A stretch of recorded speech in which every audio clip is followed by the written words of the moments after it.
Hi guys, today we'll be talking about PI Industries. So this is one company which is into the field of pesticides and agrochemicals. India being an agriculture dependent economy, but not particularly completely now it's not dependent. IT services have taken it to a whole new level, but still India has a lot of agriculture dependency still, and it's into producing of a lot of agriculture products like rice, bran, etc. So moving on, we'll talk about PI Industries. So the company is pretty decent. The company's market cap is around 12,920 crores. The assets of the company are around 2,626 crores. The debt in the company stands at 88 crores. So the debt in the company is pretty negligible as compared to the assets and the turnovers that the company is making. So the company can further leverage its debt, take more debt in order to get a tax benefit, in the sense that obviously when you expand and you are taking debt, the interest that you pay is gets reduced from the profit that the company is making. So the company has to pay less taxes on the expenses. So that's the thing why people tend to take more debt. Moving on, talking about the sales in the company, in 2014 the sales of the company were 1596 crores, which increased to in 2018 to 2277 crores. The company has been growing pretty much, and the sales growth have been at around 9.5%. If you talk about the profits in the company have doubled approximately from 2014 to 2018. In 2014, the profits were 188 crores, which increased to around 368 crores in 2018. Overall, the profit growth has been approximately 18%. Similarly, the earning per share growth has also been same at 18.61%. Earning per share in 2014 was 13.47, which increased to approximately 26.66 in 2018, which is pretty good. And the profit margins of the company are pretty strong and are at around 14 to 20% approximately.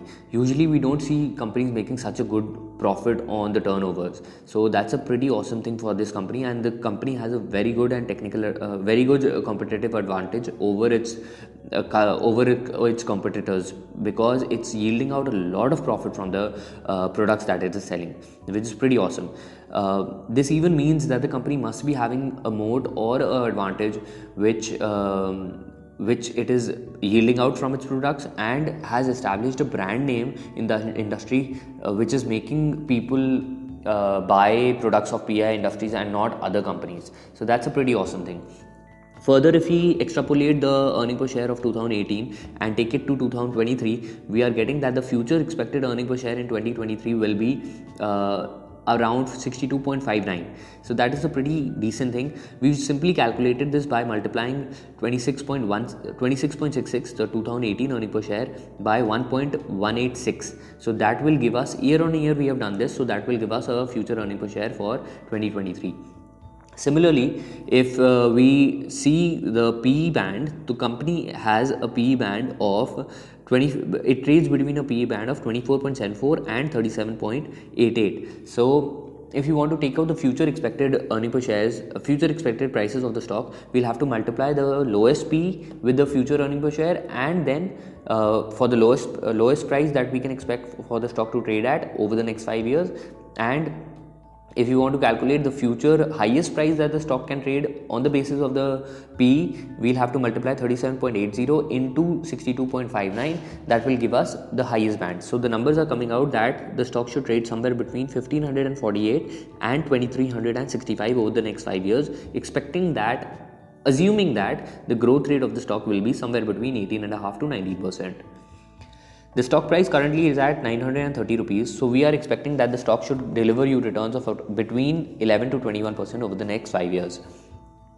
Further, we can check out the return on net worth and return on capital employed, that the company has been faring pretty well, but unfortunately from 2017 to 2018 the profits of the company have gone down. Earlier it made a profit margin of 20%, which decreased to 16%, and that is the reason why the net worth and capital employed numbers are going down from 2017 to 18.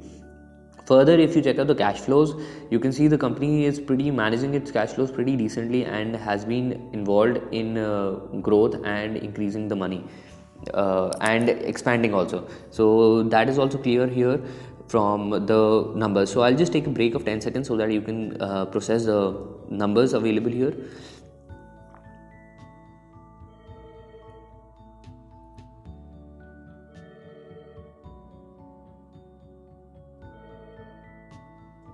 Talking about the auditors, Pricewaterhouse is the auditor, so that gives the company a edge that the company will be having ethical management. Not obviously, not always this happens. We've seen the Satyam case, but particularly if it's one of the big fours, it definitely adds up to the name of the company. So the CEO and managing director of the company is Mayank Singhal, and the chairman is Salil Singhal. So the nearest support of the stock is around 711 rupees. The resistance is 1015. Mutual fund holdings is pretty decent. It's at 32% mutual fund and institutional investor holdings. So that adds up a lot for the company. That's pretty decent, pretty good, and gives us a good motivation to get inclined towards the company. Further, the dividend yield in the company is around 0.43%, which is not very high. So that's about it for the whole PI Industries. Overall, the company is looking pretty decent. But if you've seen some of our other videos, we've got a competitor which is around 10 times smaller than PI Industries, but still more valuable and more valued, and we are expecting that company can deliver you better returns.